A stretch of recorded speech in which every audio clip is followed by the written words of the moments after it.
Good morning, good afternoon, or good evening, wherever you may be, and whether you're watching live or archived. And welcome to Nautel Transmission Talk Tuesday, where we get a whole bunch of people that know more than me talking about just about anything that happens to come to mind.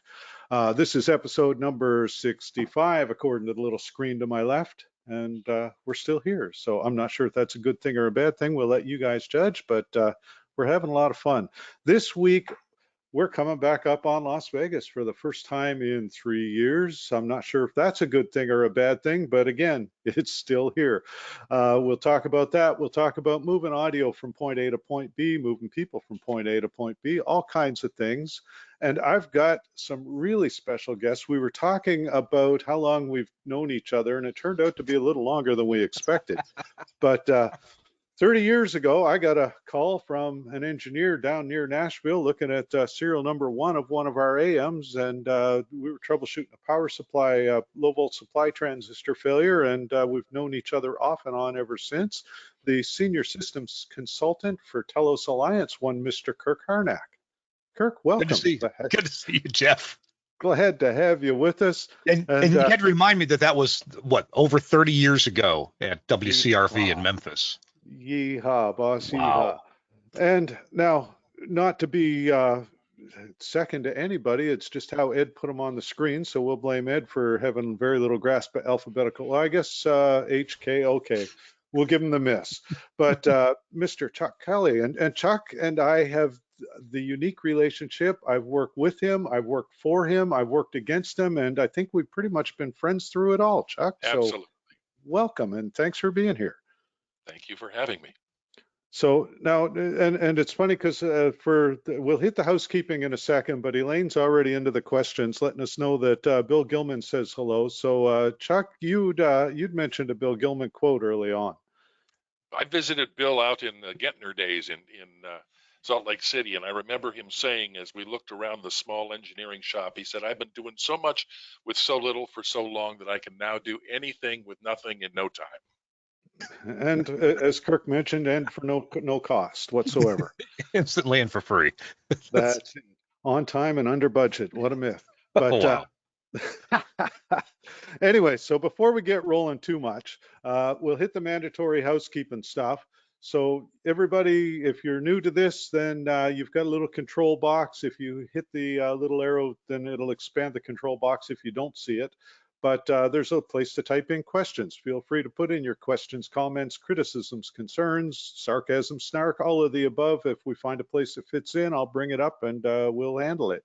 If you're not shy and you've got a microphone, you got the little hand wavy icon there, click on that. If I see that, I say, if I see that, I've been known to miss it before, but I'll be more than happy to unmute you and make you part of the conversation. If you are an SBE member, remember that the completion of an Nautel webinar does qualify for half of a recertification credit under category I of the research schedule. So whether you keep track on a notepad, on an Excel spreadsheet, or just jot it down in your phone or rely on your memory, which is always dangerous for me, but hey, you do you, then keep track of that and we'll get you there. If you're not an SBE member, why not? Chuck, by the way, you're a past SBE president and an SBE fellow. So again, thanks for that, for all you've done for the industry. Thank you. And I'm going to, by the way, everybody, of course, at this point has heard my lead in. And if you remember the first TTT over a year and a half ago, it was shaky, to say the least, tenuous. I went back and it's cringeworthy is I think the expression. Actually, my kids probably look at me and say, "Dad, quit trying to be cool." But some word to that effect. Anyway, Chuck is the guy to take the blame for me and these. So, you know, this whole thing, this all Chuck's fault. He kind of brought webinars to us during his tenure at Nautel. So I think thanks for that, Chuck. You've done well with it, Jeff. We've been having fun. John Antonuk said recently retired industry legend, by the way. And for those in the audience, Chuck and Kirk don't get to see the questions. So, you know, feel free to talk about them, but understand I will read it out loud. So be nice. But so Chuck, you're not, I mean, you are officially retired, but you are still doing a fair bit in the industry, correct? I'm consulting a number of different companies on marketing for the broadcast industry. I'm also chapter chairman for the chapter 25 here of SBE. And in fact, we've got our meeting this evening. Oh, very cool. Very Ben cool. Dawson is going to grace our meeting this evening. Oh, nice. See, that's the advantage. I haven't used the chapter chair. You can, leverage years and years of contacts and get some of the good stuff. That's awesome. Good deal. All right. Now, moving forward, we have a little bit of everything. As I mentioned, back to Vegas. We're going to talk about surviving in the desert after 3 years of not having been in the desert. I was talking to somebody last night and I mentioned that our average humidity in this neck of the woods is in the 60 to 70% range. So for somebody like me going to someplace like Las Vegas where the average humidity is in the almost single digits, not quite, but it's low. I mean, it's like SpongeBob SquarePants being thrown on the oven, right? So and that was one of the things somebody had mentioned, do a lot of hydrating. And yeah, the water bottle will be my best friend for that week. So Elaine mentions chapstick. There you go. Chuck, you've done probably more NABs, I think, than Kirk and I either one. What are your top tips? Wear comfortable shoes. That's what everybody will tell you. Mhm. Look for ways to stay closer and go out. Driving really isn't much of an option out there. So, look for ways to plan your timing of where you're going to go to dinner and all those sorts of things who can make sense. You don't have to go all over everywhere. I find that my feet by the end of the day, and I'm trying to get to a hotel or something, are dead. Yeah. It's tough. Yeah, I mean they're pretty, you'll hit your hotel typically, and this is the thing. I think it's a little different when you're looking at it from the vendor side as opposed to the attendee side. Maybe not, but I mean I know for most of us our day starts at 5 or so in the morning when you handle all the emails because of course we're several hours ahead of where we normally operate. Yep. And then 7 or so, you're grabbing a quick bite to eat and you're hitting the show floor. You're there till 5 or 6, depending on when it closes. I think it's 6 p.m. most of this week or most NAB week. And then usually you're out to dinner with customers or associates and Yeah. you tumble back into the hotel room at 10 and look at all the emergencies that arose during the day and be up till Yes. midnight or 1 o'clock handling those, go to Yep. sleep, wake up at 1 o'clock or 5 o'clock the next morning and repeat as required. Did I get it about right? I see Chuck's nodding his head. Kirk, what about you? That's exactly right. And speaking of shoes, and I think we're probably preaching to the choir here. Most of the people who are in our audience today have been to Las Vegas before. But if it's your first time there and you see a casino, hey, it's just right over there. Let's walk. I feel healthy. Let's walk to the. Well, about a half hour later, you'll It's find still yourself right over no there. closer than Exactly. than you Exactly. started.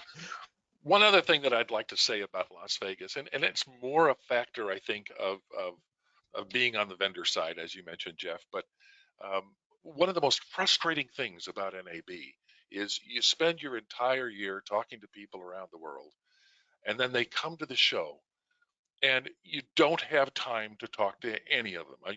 You're standing there talking to one really important person about something really important, and there's 3 or 4 people standing behind them, Hmm. queued up, wanting to talk to you, and you feel awful. Yeah. You just feel like they treat you so nice when you're visiting them, and then here you can't even take the time to, and it's a very frustrating thing. It's the best of times and the worst of times. Yeah, That's it is. Chuck. That is so true. And having been doing shows with Telos for over 20 years now, one day Steve Church and I it was literally 5 deep at an IBC convention when we had a small booth there, and I felt so bad. And Steve and I were it was all day long. And I want to reiterate this: bring Yeah, this. yeah. If you don't bring it, you will have to buy it. Yeah. And if you don't buy it, your lips will be bleeding. So get this lip balm.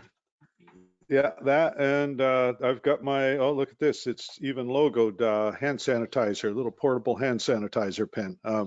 And that, I mean, that's a COVID, no COVID thing. I may be paying more attention to it this year. My wife gave me several, what are they? strawberry pound cake flavored ones for Christmas. So you'll see me smelling really, really good.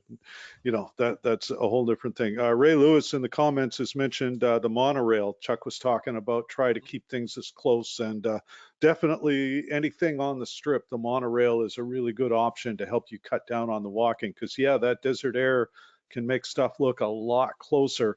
You know, it's objects in mirror are closer than they appear. Well, it's the opposite effect because something will look really close.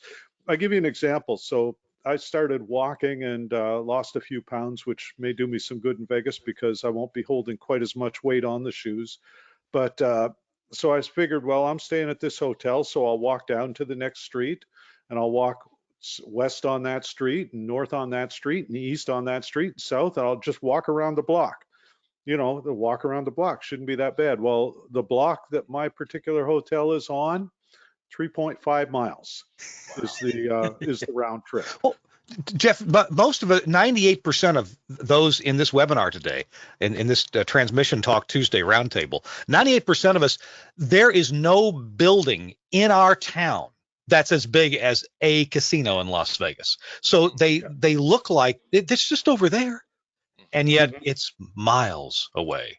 Yeah. And yeah, perspective is huge. Elaine's mentioned, don't forget the NUG at NAB Radio Technology Forum. If you haven't signed up for it and you're going to be in Vegas, absolutely do so. I know Chuck's got other stuff going on, but I know you'll have family there. Kirk, are you coming to NUG this year? I would love to, and it's always scheduled at exactly the same time as the SBE Board of Directors meeting. I forgot. Yes, it is. Yeah. And so this year we are overlapping the show opening. We're Sunday morning. When we did the last NUG in 2019, wow, that long ago, we put out a questionnaire and the attendees overwhelmingly said leave it at the same time. So that's what we went with. So folks, we hope to see you there. There will be food. You know, you'll have to put up with me for a little bit to get to the food, but there will be food. So anyway, yeah, I look forward to seeing y'all there. Anybody who can make it. All right, we'll also talk about a little bit about audio over IP and reflections on the industry. Teaching the next generation is my topic for this year, because again, Chuck's retiring. Kirk, I think, is the youngest of the three of us, but he's got more hair than Chuck and I put together, so that's got to qualify. But anyway, you know, we're in an industry where talent is aging. So I've got several presentations this year talking about how do we entice the young people? How do we get them interested? What were the things? And we'll spend some time talking about the things that kind of lit us up and got us bit by this bug. Oh, there we go. Marco mentions one NAB he walked from New York to the convention center. I'm betting that was not a 5-minute walk. That's quite a haul. So yeah, NAB is almost here. Of course, me being me, I got way ahead of myself. Like I said, the slides in these decks are just placeholders. This email came in this morning. Some of us still have the NAB exhibit registrations in our email signatures. I think in a lot of cases, those expired on Friday, the 8th. So if you are going and haven't registered yet and are planning on getting an exhibitor pass from one of your vendors, make sure to reach out to them in person, because that could also be a challenge. What about planning? Kirk, well, no, actually either one of you, but Kirk, I know you've done this as an attendee and an exhibitor. Right. And this year you're doing it footloose, and I say footloose and fancy free, which is not fair because you're going to be working harder than the rest of us, I think. But how do you map out where you want to go? This is a great question, and thanks. And just to explain your comment, this year my employer, Telos Alliance, chose to not have any dedicated booth space for us. So many people are familiar with our product lines. We do have new things, and so we decided just to meet people in person, whoever we want to schedule with. So people have been calling and emailing to my colleagues, sales representatives, people like Marty Sachs, John Shore, Derek Pilkington, other people at Frank Foti, other people at Telos Alliance. So we're meeting, and we have a number of partners on the floor. So there's plenty of, or several booths where there will be Telos equipment, virtualized or hardware, and we'll be meeting people at those booths as well. I hope to see a great turnout that we and other vendors who decided to stand by the sidelines this year, at least in terms of booth rental, that we will choose to return to it next year. But we'll see just how permanent, changes are from the pandemic. Also, we wanted to keep our staff, not that we care more about our people than other people care about theirs, but we just want everybody to be really safe. And so a few of us are taking the challenge out there. Certainly all vaccinated because we have to be, but all of us vaccinated people will be going out there. So we'll have about 9 or 10 people. So I've never been very good at planning the trip. So I plan with people. Because I'm a people person. Sure, I love to see the technology. So in between people, I'll roam around different booths and try to see what's new or interesting. But you know what? In the days afterward or the days of, you see articles, whether it's online publications or print publications or the NAB Daily that you might see there. And you're going to read about any products that were new. So, but people, if you want to meet somebody in person and they're there, that's when you got to meet them. So I try to set up pressing the flesh with people, having dinner with people, breakfast, lunch, whatever. That people are important to me. And I'm very much a mealtime planner. So yeah, breakfast, lunch, dinner, that's how I roll. And if you catch me in between, well, you'll see me on the show floor. And, it's like Chuck said, sometimes it's a battle to, I've had a bunch of folks send me an email or a text and say, hey, tried to see you today. You were mobbed and, we'll try tomorrow. And, all I can say is I'll try to set up an appointment, but if you've got 8 people in front of you, that can be a challenge on its own. And Chuck, I know you're like the master organizer when it comes to scheduling this, because you were one of the guys that started our NAB planning spreadsheet that we use in-house now. Mm-hmm. So I'm sure that you've already got this all mapped out and plotted out as well. Pretty much. I think it's going to be fascinating this year because I have the opportunity to look at this from the 30,000 foot level. And I'm fascinated to find out in that 2 or 3 years since we've been there, how we've changed, how the show has changed, how people have changed. I'm not convinced that the world of trade shows is ever going to be what it was before. And part of the reason is because we've gotten pretty good at communicating and sharing information, technical information, whether it's webinars or sending PDFs in the mail. I remember trying to leave an NAB show with 80 pounds worth of brochures in my suitcase and realizing I had to throw them all out just before I got on the airplane because I couldn't afford to bring them back. Mm-hmm. I think the world has changed, and it's going to be fascinating to me to see how the NAB is different. Yeah, and I agree with that. It's one of those situations, and I had this conversation the other day with somebody. The smaller the state shows, I think those have a lot of value because you can see a lot of people in a little more of a one-on-one. Mm-hmm. The virtual sessions like these, the funny thing is, and I think a lot of manufacturers are realizing that the bottom line didn't get hit really hard by not having trade shows. Restrictions, budgets, ad revenue dropping by up to 90% in some cases, that probably had more impact than not being out doing the shows. So yeah, I think it is going to have an impact. Now, I also think that there's some virtue to the FaceTime. You Sure. get a better feeling for somebody when you're standing in front of them than you do over a web connection, certainly over a phone call where you can't see them. So Jeff, I'd like to add to that a couple of trade shows that I have been to, Wisconsin last September, was it September, October? September, yep. Yeah, it wasn't 100%. It wasn't the same attendance as it had been in the past, but it was still pretty significant, I thought. Yeah. And people were, pressing the flesh, shaking hands, interacting quite a bit.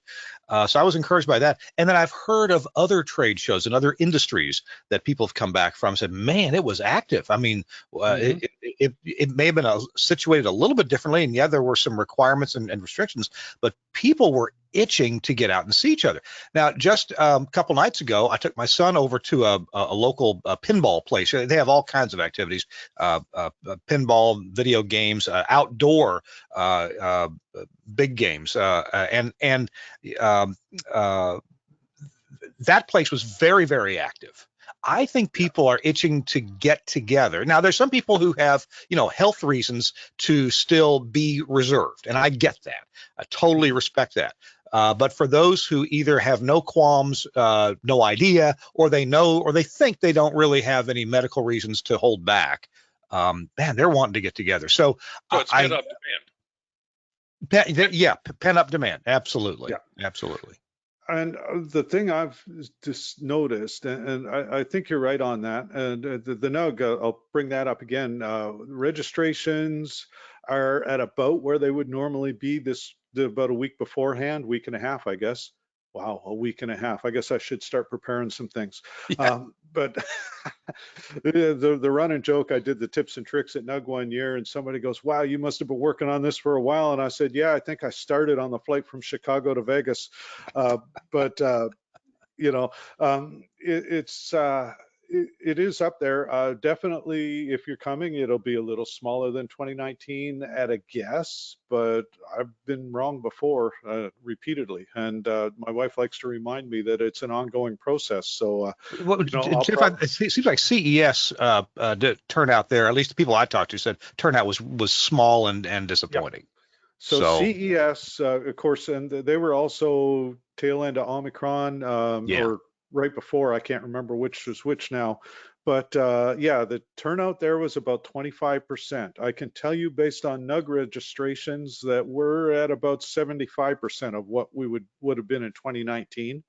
So again, obviously a bunch of people will register and not attend. But assuming that ratio stays fairly constant, then yeah, I'd say half to three quarters, as opposed to 25% in January. So I think that you are going to see an improvement there, but yeah, it remains to be seen. By the way, folks, if you are going to NUG, at the Flamingo again, so same place, same bat time, same bat channel, so to speak. So we will see you all there.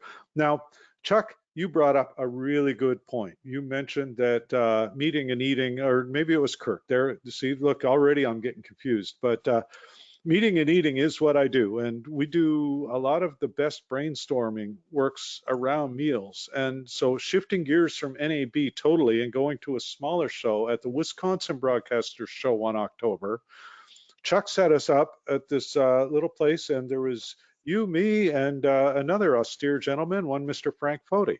Mm-hmm. And I got to be the fly on the wall, and you had an idea. And so talk to that a little bit. Well, what's really cool, one of the coolest things that can happen in your career is when you get a bunch of creative people together and you add red wine and you stir, because really cool stuff comes out of it. And that's what happened. We literally, Frank and I, looked at each other and said, we need to solve a problem tonight. We actually said those words. And what problem should we solve? And I came up with the fact that if you really want the best audio processing today, you've got to use a digital audio processor. But if you want to transfer that to a fully digital exciter, you got to go through analog to take advantage of the composite clipping. Mm-hmm. And makes no sense as a digital audio processor, a digital exciter. Why do we have to go through analog? And we talked about it for a while, and Frank is the one that came up. I'll give him credit. He came up with, AES EBU runs up to 192 kilohertz or kilobits per second. And I said, well, then why don't we just do that?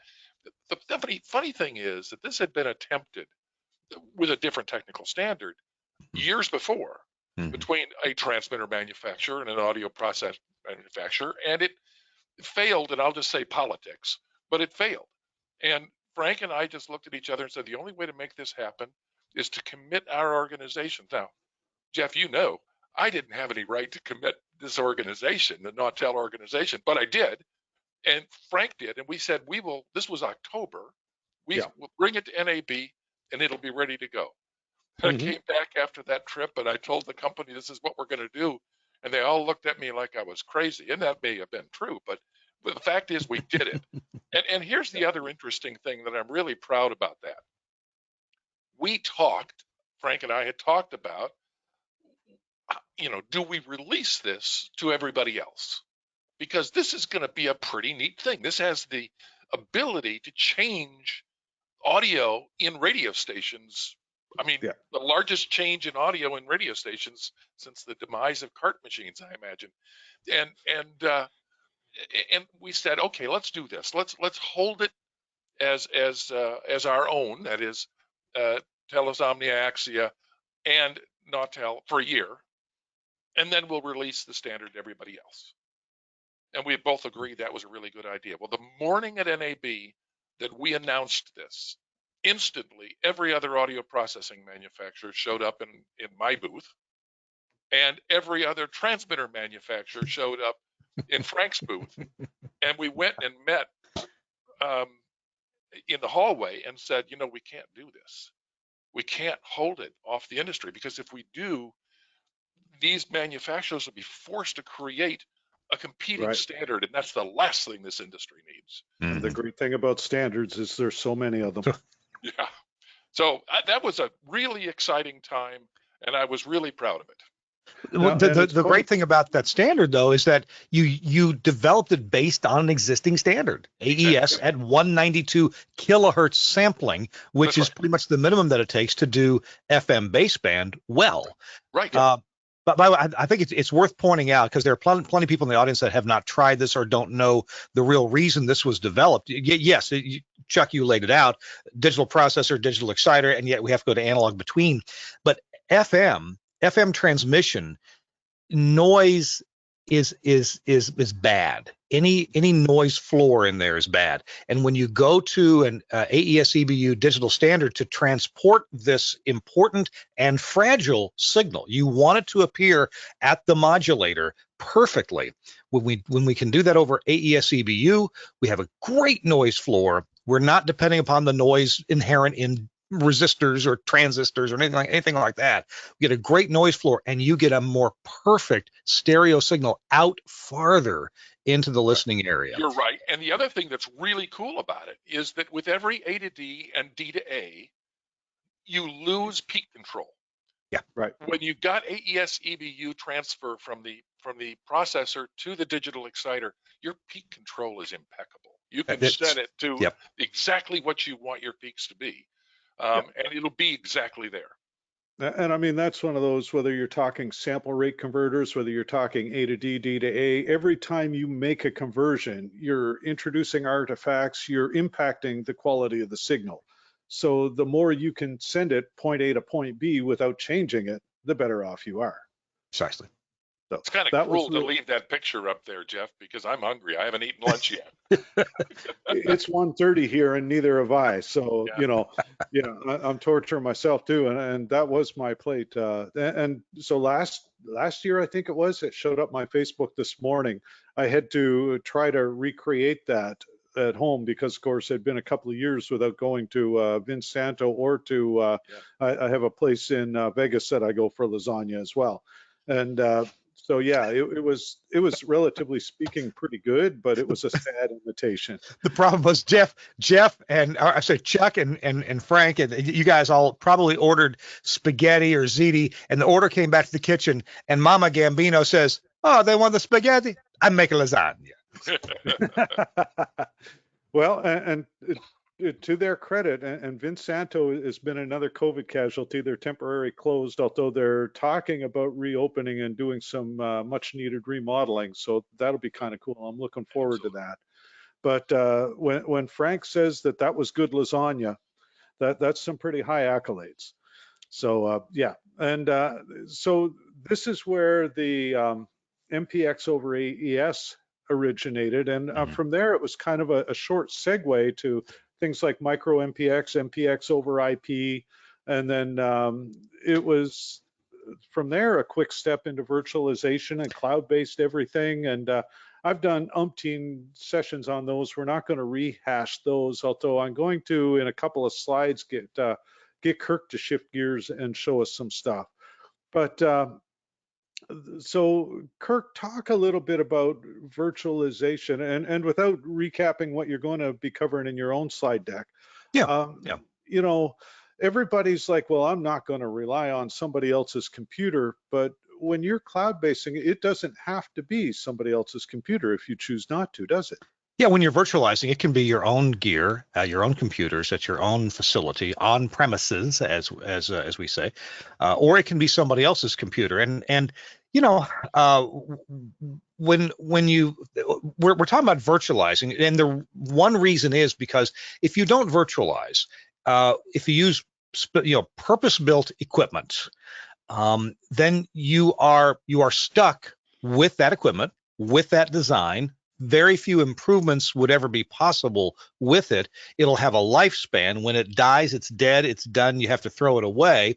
And it has to physically go in a particular place.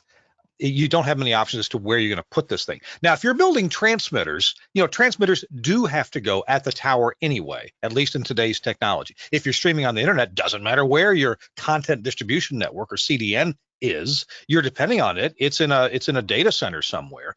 But if your tower has to go where it's authorized to go, the antenna for FM has to go on the tower. There's no choice. We can't virtualize an antenna. We can't virtualize a tower, although it certainly would save people a lot of rent money. We can't virtualize the transmitter, at least not for over-the-air terrestrial broadcasting. But there's a lot of things we can virtualize. For years we couldn't virtualize our bank. We had to go there. Now, with an app, you can take a picture of the check you received in the mail, and next thing you know, it's on your account. And of course, we virtualized money years ago to a large extent with debit and credit cards. Say about them what you will, it's what we almost all exclusively use nowadays.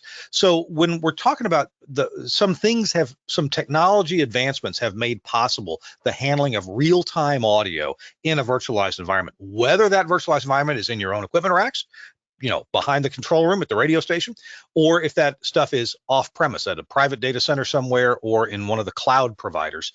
That is something we can do, and it's an option that at least needs to be considered to progress business continuity, business profitability, and actually, it can be used for good or bad. It can make our broadcasting world better, and it can make our broadcasting world more robotic and it's up to you as to how you're going to use it, just like it was, how you're going to use automation when you started implementing that back in the 90s.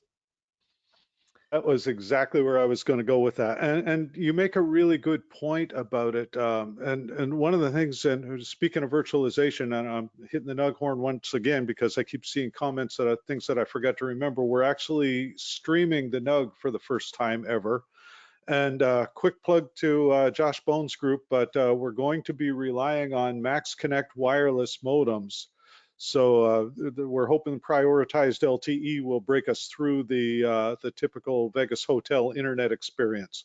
So fingers crossed on that one, but it will be the first time. If I screw it up, and it's my baby, so I'll take full credit or full blame, as the case may be. And again, that's one of those that Nug is, Chuck, you've had a lot to do with that over the years and sort of evolved it into what it is now. Yeah, I think it's fascinating. Technology has made so many things possible. Over time, I think wisdom will determine which things that are now possible are actually a good idea. Makes sense. I don't know the answer to that question. One of the things I will take issue with that Kirk mentioned, though, is that hardware is becoming programmable. So if you look at the technology of SDRs, an SDR is an array of transistors and things, but you program it to tell it what you want to do. And the same thing can be true of SDTs, or solid software-defined transmitters. I think that's the way we get around some of that issue. You're right, Kirk, that purpose-built equipment that is, tied to a particular technology can't evolve. But if you use technology that uses SDR or SDT technology, no matter what you can do it. You can make changes. You look at the Nautel, the Nautel exciter or transmitters. Mm-hmm. You can upgrade. There have been features that have been added since the product was developed. So we're going that direction. Chuck, you're exactly right. But I would add to that, yes, and a computer is hardware, and you tell it what to do, and it can do a huge number of things. It was back in the late 1970s. I was doing student television productions at Eastern Kentucky University. My dad taught there, and some bright engineer said, you know, someday we're going to have, we won't have TV cameras. We'll have computers that make TV pictures. And he mentioned that for several things. I don't know how he was so prescient. So now we have a situation where we don't have radio receivers. We have little computers that receive radio signals. And the same thing for transmitters. And Chuck, I'm so glad that you brought that up, that it does take a few different external components, just like a computer is going to have network interface cards. If it didn't have that, then it wouldn't be useful remotely. The I/O would not be what we needed, or there'd be too much variety there. But the whole IT world has gone to, IP. Whereas with a slightly, and it's really only slightly more specialized piece of gear, you've got a 10,000 watt network interface on a transmitter that's programmable. So you can do all these different things. So there's a lot of similarities and really only a couple of differences. Yeah. Well, and I mean, my running joke has been that we don't really build transmitters anymore. We build computers with very high power, high frequency sound cards. Or as I used to say, that the original digital transmitter we came out with was a 20 kilowatt Linux box. Yep. And I mean, and that was a really good segue too, because one of the advantages that we've had with the HD multicast is because it is very much a pretty powerful industrial computer, we can stack a lot of things in there. And Kirk, this is something that we've worked together on, and I grabbed one of your slides from the presentation. Actually, I think it was one of Greg's slides, but the presentation we did a year and a bit ago on virtual radio, where we're loading like an Omnia Enterprise 9S software package into an HD multicast and doing the processing and totally eliminating time delay, because when you're running a common path from the split of the analog and HD1 to where they're rejoined, if it's all common path, there is no delay. Yes. I mean, I'll rephrase, the analog still takes less time to process than the digital does, but there's no jitter, there's no change in the delay. Right. So, no differential delay that's induced by the path. Right. And that's one of the cool things, where having, again, the big honkin' industrial computer gives you flexibility that you don't get with a purpose-built box. Like our Exporter Plus, you couldn't have done that. It was an embedded system. Right. You just didn't have the processor power to shove. I mean, HD multicast with the Omnia 9 in it, running the enterprise software and 4 channels of HD and all the other stuff, we're still hitting about 10% of processor capability. So, I mean, I could throw an automation system in there if I so chose. Once in a while you see this meme. It's a newspaper flyer. It's an advertisement from Radio Shack for all these different individual products from Radio Shack, and you add up all their prices, and it's, I don't know, $5,500 worth of stuff. Exactly. And now it all goes on your phone, and you can literally do this with a $200 phone. You can do it with a $1,000 iPhone as well. And that's where we are in technology. And some of those things, the phone really does better because it has access to more stuff. Some things, it may not be as cool or do it as well. But yeah, you can have a police scanner because there's an app that lets you hear the police in any town you want to. Right. And I mean, Chuck brought up a really good point with the software-defined transmitters. I mean, the exciter in an NX50 AM transmitter is not a lot different than the exciter in a NV Lite FM transmitter. It's just the code that tells it what signal it's actually generating. The only challenge at that point is the amplification and combining, and if we can get past that. I made a joke, and it was only a half a joke, but 10, 15 years ago, Chuck may have been in the room at the time. I said, with nanotubes the way they are, pretty soon we'll be able to software define the amplifiers. And at that point, it just becomes a matter of controlling and stacking them, or combining and stacking. So, it's not that far away. We're getting over to that little 50 kilowatt AM stick-em, whatever they call that thing. The RDL stick-on amplifier. Yeah, stick-on. We need to get one of those going, but that'll be something for the engineering folks to figure out after I retire, or maybe not. But yeah, and Kirk mentioned it before, one of the benefits of virtualization, depending on how you do it, is that you can still have the hardware piece as backup or as the main, as you choose. You can have multiple virtual scenarios or setups, And they could be your gear. And this is just an example of the demo we did with Telos Alliance a year or so ago, running on Amazon Web Services as far away as Sao Paulo, Brazil, and being able to systematically shut them down and show that they can shift from one to the other without interrupting the audio. And I mean, you know, it's, I guess, a change in mindset. And Kirk, you can address this probably better than I can by a long shot, but a sort of a change in mindset from capital expenditures when you buy a big piece of equipment to operational expenditures where you're paying a monthly subscription to maintain the service on somebody else's server or again. So comments, thoughts? On the change to more of an OpEx world, an operational expense than a CapEx world, you know, not everybody is comfortable with this. Some companies, yes, we want more OpEx, less CapEx. It's the way our what am I looking for? Our accountants are happier with that. Other people say, nope. I want to buy and own what I own. Okay, that and so a number of companies, my own employer, Telos Alliance included, is making, for the most part, products available both in hardware and software. And if you do get the software, you can get it either a buyout or pay for it over time as a subscription. That may or may not always be the case. I don't know. All these companies need to have ways of maintaining their viability. Over the years, if you make something that just, you know, if you make light bulbs that last 100 years, you're not going to be in business real long. And so, of course, there's planned obsolescence with light bulbs. I wouldn't say there's planned obsolescence in the stuff that my company makes, but the stuff inside tends to have lifespans, like electrolytic capacitors and things like that. And then, I mean, beyond that, anything with any software component, either you're going to be a physical component you can't get, or the operating system is going to advance to the point that the software, while it may still work, won't be nearly as functional as something designed specifically for the new operating system. And I think the key word, and Chuck alluded to it earlier, but I think the key word is flexibility. It's all about having the choice to do what's best for your particular situation. I think one of the things that's going on, I've been doing, as I said, some consulting, and there's an organization I've been working with that does tower lighting as a service.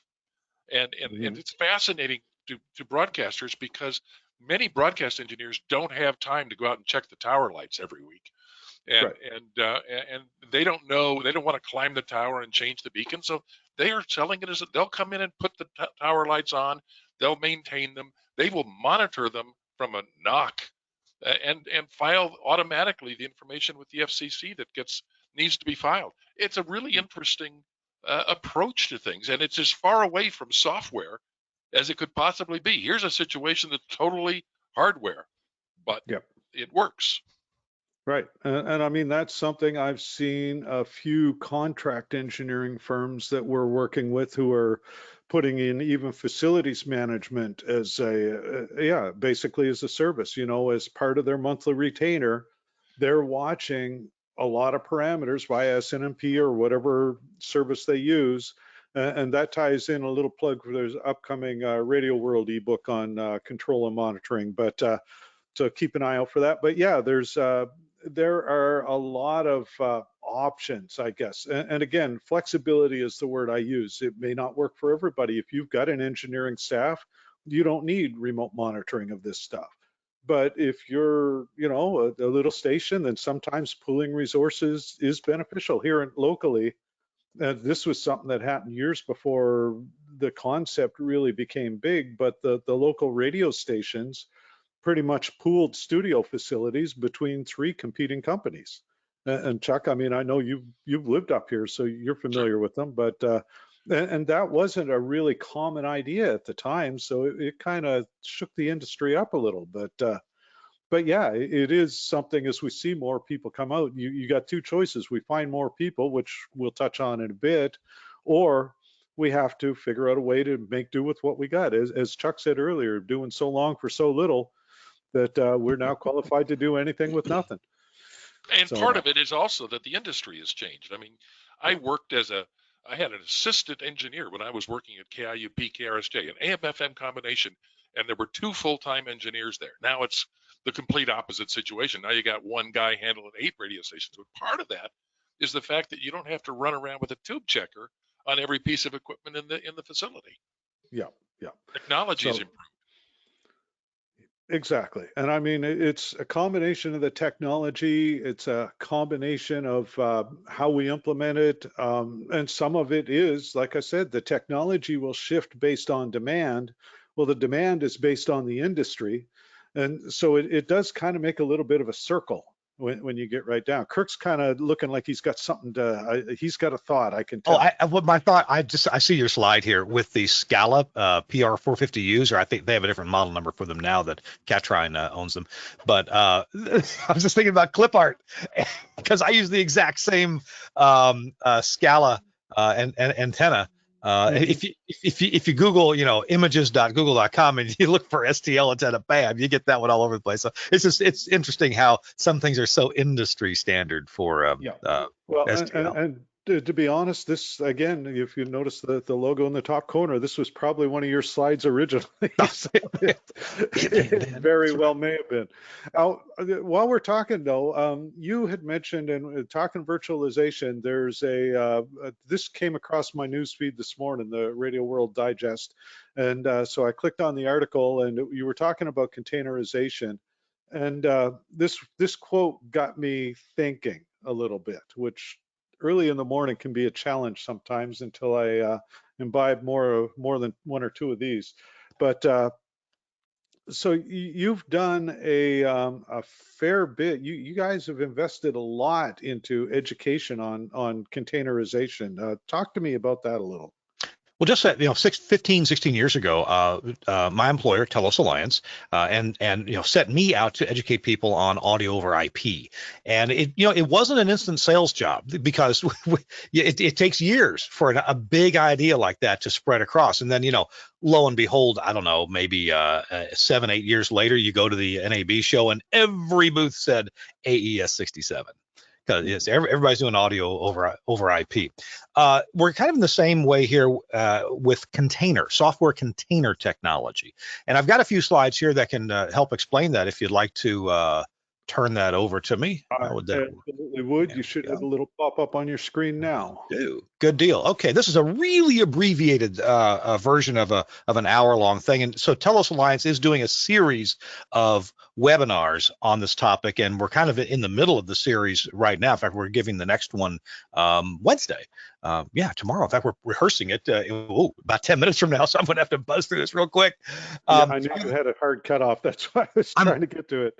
I'm going to call this a problem, although not everyone considers it a problem, but we're still using purpose-built studio-based gear that is inflexible and unscalable. You can't make more of them. You put a piece of gear in a room, that's where it stays. That's where the people have to come to it. The people are the servants of the equipment. That's all I'm pointing out here. Well, what if broadcast equipment, instead of being physical things in a studio, were actually apps on a server? What if you could install these or shut them off in a matter of minutes? What if you paid for them only when you use them? What if you could control them from anywhere, home or other offices or sports venues or live remotes? Wouldn't that be interesting? Well, what if you could move these at will? What if they could provide low-cost redundancy used for disaster recovery and brick and mortars not required? What if you could take specifically, excuse me, an audio console, an on-air phone system, audio processing, broadcast intercom? What if you could spin these up in minutes, control them from anywhere, deploy either on-premise in your existing brick and mortar place or in the cloud? And what if you had literally automated redundancy? That would be kind of interesting, and that's what we and other companies have been working on. A little bit of evolution here. We started out pre-virtual machine, running apps on computers, and we still do that. That's not a bad model, but we still do that. In the early 2000s, multi-core CPUs made it possible to take a computer, build it a little bit more robustly, or a lot more robustly, with more fans, more power supply, redundancy, lots of RAM, and multi-core CPU, and load that sucker up with lots of things to run at the same time that wouldn't interfere with each other, or could be situated so they wouldn't. And that's how we got virtual machines. One problem though with virtual machines is each VM comes with its own baggage, its own updates, its own upgrades necessary, patches and all that. So each one, I mean, you didn't really save the effort on the VM itself. And so along came something called containers, or containerized software. A lot of folks know this as Docker. Docker is compliant with what's called the OCI standard. And in a Docker, you have one operating system. This is going to be Linux. Then you have the container engine, the runtime engine that kind of plays traffic cop. And then you have the containers, which each contain an application. They're isolated from each other. Unlike running several different apps at the same time on a computer, these containers are isolated. They each can have their own IP address. They can operate as an app that has its own little world that it lives in. And then there's a lot of things you can do you can, for example, pin an app or a container to a CPU core to ensure that it gets the attention that it needs from the CPU. So that way we can do real-time or near real-time things like run audio or process audio in this kind of environment. And when you load this up, you can end up saving a lot of money. So there's virtual machines installed in a hypervisor, and then there is Docker, which is containerized software. Now I'm going to buzz through. We just explained this. You can also run different containers, different apps. So here you'd have a piece of hardware running Linux, Docker engine. You can run an on-air phone system like Telos VXS. You can run our virtualized intercom, Telos or Infinity VIP. You can run some audio consoles like Axia IQS. And when you do that, let me bring up a typical studio setup in the older way. Here's all hardware, right? Running a studio. You can add another console just by plugging it on the network. And then you could replace this has been for several years now, you could replace the hardware console with software apps. So you could replace that with some apps both from Telos Alliance and from third parties. There's other people around the world writing software to be a console and using an established engine like from my employer, Telos Alliance. But then what if we replace the mixing engine that was in the previous slide with software, with a containerized software like IQS, and then we could run several of them in the containerized environment. So we can have a number of different consoles. And the console control surface, well, that's just an HTML5 browser. That's all it has to be. It can be a touch screen or not. It could be it could size to something as small as a phone screen or an iPad or any size screen. You could do it on a 33-inch Dell touchscreen if you like. So there's lots of different ways to implement this and make it happen. This is on the screen behind me. So this is what, an idea. This is a product, but it was born from the idea of having a graphical touchscreen.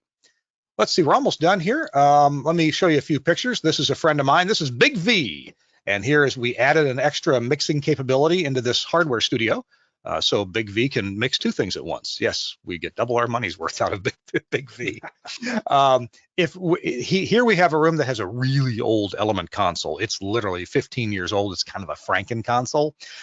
Picked it up at the factory, if you know what I mean. And we're going to need to replace it. And we can replace it with a touchscreen console like this. Or you can do this from your desk. You can take your computer, because all you need is a browser on the same network as the virtualized console, and browse into it and actually run things.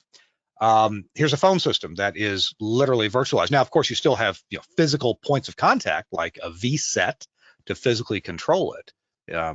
So anyway, different apps that you can run in there. And here's one more point I'd like to make. Hardware breaks. How many times have you lost a computer and doggone it, now I got to go find all the software for it again? Well, and when you do, and you can find the license for it if it was paid for software, well, maybe you can use the older software on a newer computer. Hey, I've changed Mac computers several times during my employ at Telos Alliance, and some of the software I'm using is the same software I used when I bought it 2 Macs ago. So software can outlive the hardware, and that's an interesting concept. If a purpose-built piece of equipment dies, you're dead. I mean, you've lost it. It's gone. Your investment is out the door. What if the hardware dies, but you bought the software and you can continue to use that? Well, that can apply to audio processors, audio mixers, phone systems, intercom systems, things like that. So that's a real possibility. You can install this stuff on premises in a private data center where you have access to a cage, for example, or public cloud like Amazon, Microsoft, or Google. And we've been playing with all of those. So that's my presentation. How do I get rid of that? There you go. Thank you. Yeah, I just go like this and click that button a few times, and we're back to home screen. I got through that in 6 minutes. Holy I cow! know that was like high speed. Well, I knew you had a hard cutoff, and it'll be Chuck and I to wrap things up. As always, we are going to run a little late if Chuck's got a few minutes to chat because we have fun with this. One note on that, Kirk, and without giving away too much of what we'll be showing at NUG and NAB, it would be a short step if somebody were to say virtualize the HD generation part of the process. So say, for example, you had, and see, here in Canada, and Chuck knows this, but we've got what's called an event license with Industry Canada, with ISED, where you can get a short-term license to maybe broadcast for the summer, or if you've got an event that you want to cover. And there's no such thing in the US. But what if you had the ability to turn an HD2 or turn HD on and add an HD2 for a month on a subscription basis? You know, again, I'm not going to give away what you're seeing on the show floor, but you'll see it on the show floor. All right. I'm excited. I'll see you there. On that note, Kirk, I know you've got a hard cut. I do. You've got to go, so I want to thank you very much for joining us. It's been a lot of fun. And thank you, Chuck, guys. I'll look forward to seeing you at NAB, and a bunch of folks in our audience look forward to seeing you too. You guys take care. Thanks, Kirk. See you. Very good. Bye-bye. And this is where Chuck and I get to solve all the problems of the world for the next little while. So, you know, we had this discussion. You started in broadcast around about 50 years ago, nearly. Yep, next year. So 1973 was my first job in broadcasting. I was 8.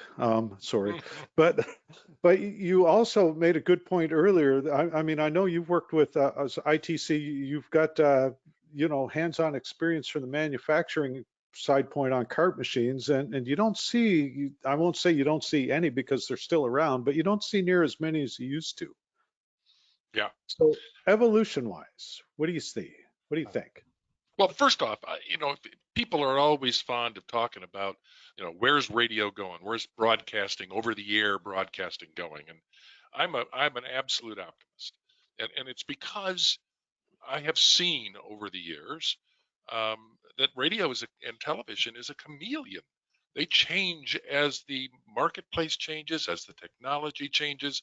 And I continue to believe that it is even today evolving and will become stronger as time goes by. And there can be no greater indication of the value of over-the-air broadcasting than events such as what's going on right now in Ukraine, such as what happens when there's a big typhoon or massive power failures or what have you.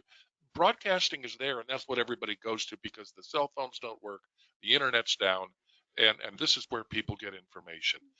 And they remember that, you know. So I'm an optimist. I think radio is going to be around, television is going to be around long after I'm gone, and maybe as long after you're gone as well, Jeff. But yeah, I think it's wonderful.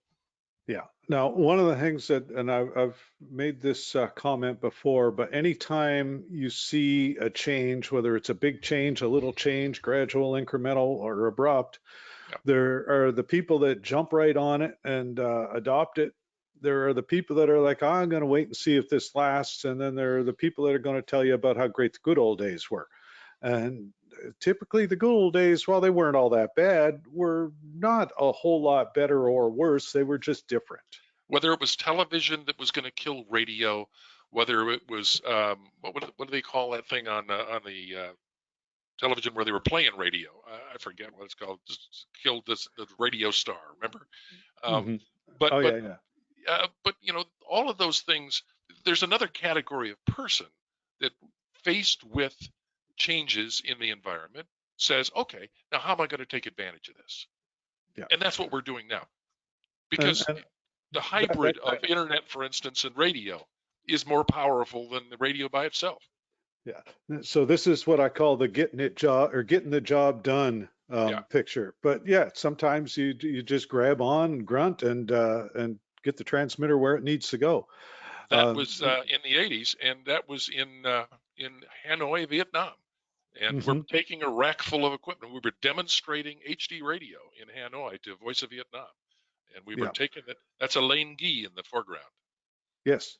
And I mean, that's, but I say, just a perfect example of when you got to get something from point A to point B, you do what it takes to get the job done. I That's right. do a few sessions on where we're discussing the next generation. You'll recall, I want to say it was about 10 years ago now that John Perret did a session at NAB about the graying of the industry, how the average age of the broadcast engineer had gone up 4 years from 10 years previous.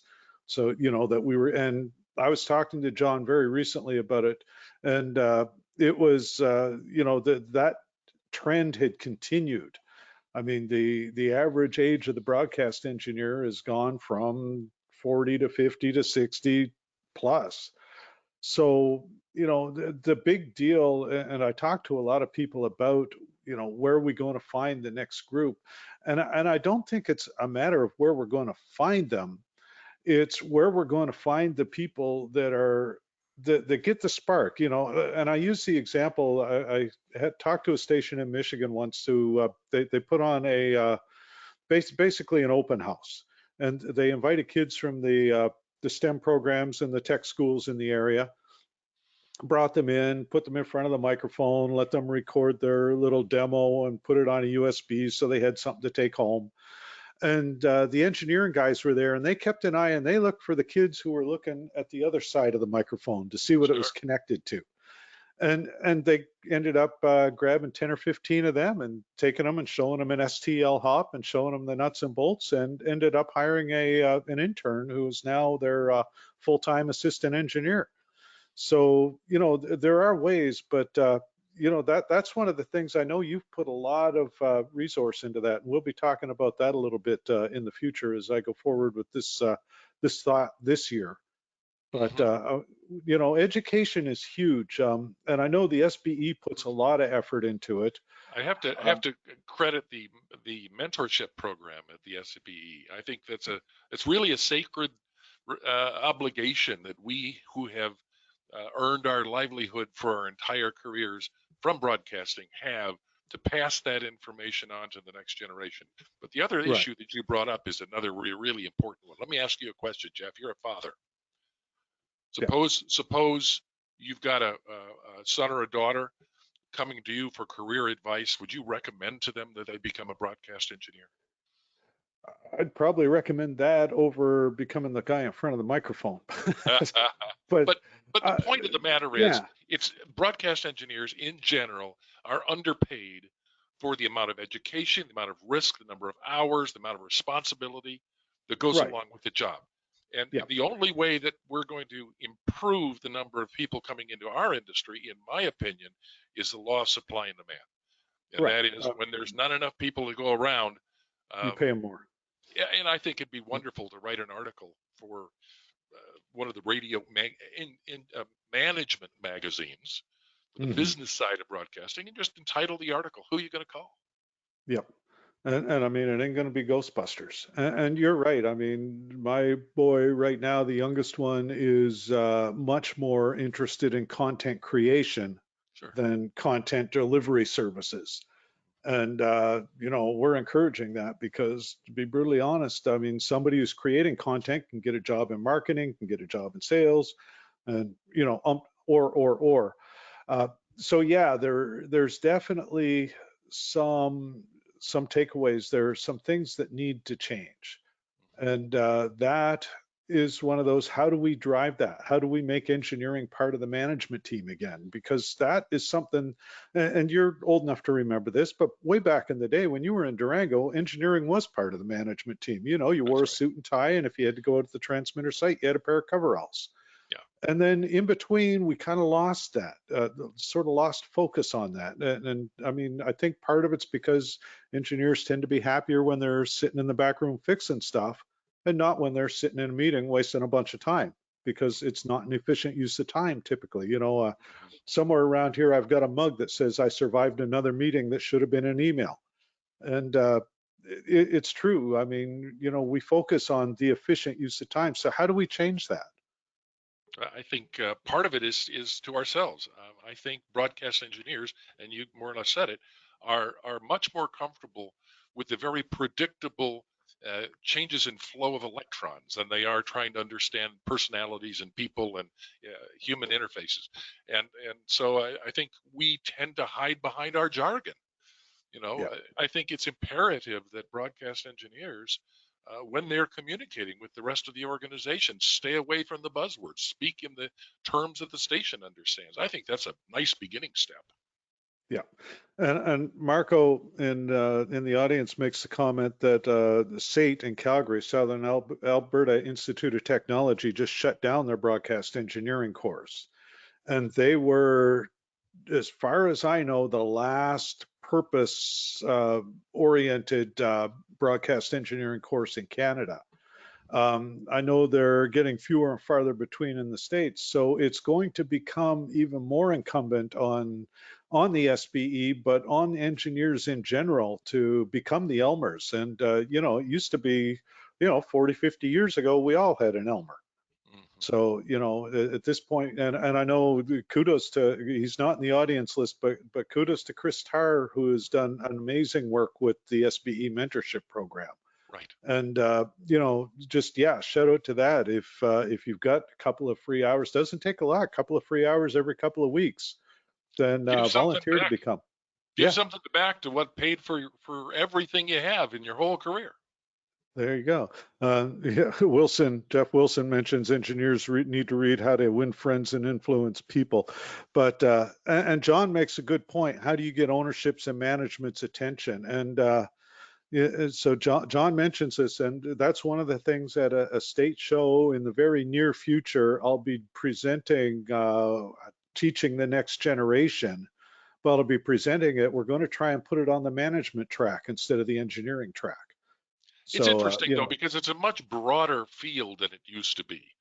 Yes, when we talk about IT RF and analog transistors and tubes and all that, now you're talking on top of that, on top of the RF and everything, you're talking about computerization, containerization, all these sorts of things that broadcast engineers have to need to understand. And I think that may be part of the reason why over a period of time, broadcast engineering may become an outsourced business. We may be specialists working in a company that handles all the broadcast stations in the area. Yeah, and it's going to evolve somehow. It has to. As you said, part of the improvements in efficiencies of equipment have helped with that. But, it's like I tell people, I've spent 32 years doing this roughly. And the one thing I've learned that if current goes through it, eventually current will stop going through it. And our job is to figure out why and how and fix it and to prevent it from, not necessarily to prevent it from happening in the first place, but to have an alternate arrangement in place so when this piece fails, we're not off the air. That's right. So yeah, and planning, documentation, network. I mean, there's just so much more to it than there was. But on the other hand, I couldn't tell you the last time I had to troubleshoot a tube amplifier. Mm-hmm. So, some of the companies that ever built tube amplifiers. That's part of the reason why. There is that. But yeah, I mean, some things have gone away. You don't really need to know how to align a cart machine much anymore. So some things have gone away, other things have taken their place. But it's definitely been fast changing, and the need for education is huge. Yeah, Bill reminds Chuck that he used to sell cart machines. Exactly. That's right. And I was proud to do it. Absolutely. So quick mandatory housekeeping cleanup notes. This webinar, as with all webinars, will be archived, and that answers a question that, forget who had asked it earlier on. Let's scroll up here and I'll mess it up, but let's see. Wow, that far ago. Alan had asked. So the live stream NUG, if I don't mess it up, and if everything works according to plan, will be recorded and will be archived at some point. Now understand that this is the first day of our biggest trade show of the year. So, I may make Ed stay up till midnight to do it after hours, but it may be a couple of days. Just be patient with us. If I did screw it up and the recording totally gets bodged, well, that's on me, and I'll fall on the axe later. But so yeah, absolutely, it will be archived. Waves newsletter, YouTube videos, Barry Michigan's desktop resource, Facebook page for absolutely everything. Broadcast engineering, studio engineering, whether you're a Linux owner, whether you run Rivendell, there's a Facebook page for every topic under the sun. Speaking of Chris Tarr, he's a force on the broadcastengineering.info website, which is a very engineering oriented page. So lots of resources out there, and that probably more than anything is huge. I told somebody, and I've used this line to you before, I don't need to know the answer, I just need to know who to ask. That's right. So closing thoughts, Chuck, before I hit the thank you slide, is there anything else that you think that we should talk about? I think it's going to be fascinating. I'm not going into NAB this year with any preconceptions. I'm Right. going in there eyes wide open and ready to learn and ready to see what's going on out there, to see friends, and to see what's changed. It's been 3 years. Sometimes that gives us a better perspective. And so Well, I'm excited about it. yeah, and there were some very good points raised earlier when we were talking about it, how we've learned to handle virtualization with respect to communications. You know, I mean, we quite literally went from everybody going into the studio to a radio station running 8 remotes a day as all the hosts signed in remotely, you know, and we did that in a matter of weeks. And we got good at it. Really good at it. Yeah. So, you know, how does that adapt? You know, because as I said, there's a lot of value to the face-to-face and the in-person discussions, and having the 40 by 40 booth with all the shiny stuff in it. But yeah, there's a lot of value as well. I can set up something like this in a matter of 15 minutes and have a conversation and do a virtual demo as well. So definitely, like you said, I think things are going to change. Eyes wide open and listen and learn. And you didn't have to take off your shoes and your belt and empty everything from your pockets. I didn't put any shoes on, so yeah. Oh, so I'm going to reach under my desk and see. So my studio here, such as it is down in the dungeon at Casa de Welton. And so I'm in the basement, and for those folks living down in desert country who don't know what a basement is, it's a hole in the ground that stays a constant 55 degrees Fahrenheit all year round in this part of the world. So my feet are on the floor and it gets cold, and my wife, bless her heart, bought me this for Christmas. Oh, that's It's nice. an electric foot warmer. So just a big old pair of wool socks that you put your feet into. Anyway, so nice and toasty, but again, adapting to the circumstances. We got the job done. So 9 times out of 10, you'd see me on a webinar, my feet are plugged into that thing and they're nice and toasty. Anyway, Excellent. so on that note, Chuck, I want to thank you very much for taking some time out of your day. And again, just a huge thanks for all you've done for the industry, and you know, for me as a friend and a compatriot over the years. You've got me actually doing stuff like this where I don't sound like I'm going to fall all over myself. Thanks, Jeff. I've enjoyed every moment. So, and we'll see you in, holy smokes, 2 whole weeks. We'll be in Vegas. See you there. On that note, folks, thank you very much for tuning in and hanging with us to the bitter end, and we will see you all next. Let's see. So next week, we're not doing a TTT session on Tuesday. On Wednesday, we are doing a live product reveal. You've seen by this point probably a few plugs on our Facebook page. It's new, it's blue, it's coming to you. There's going to be a shiny new transmitter. Chuck will breathe a sigh of relief because he was actually with us for the product, the original what do you call it, product conceptualization Right. meetings. Right. And so, yeah, we've been kind of excited about this. So we'll do that next Wednesday. I'll be live from the Tuscany, another Testa Mass Connect. So Josh Bone, if you're listening, going to hold you to the fire on this one, buddy.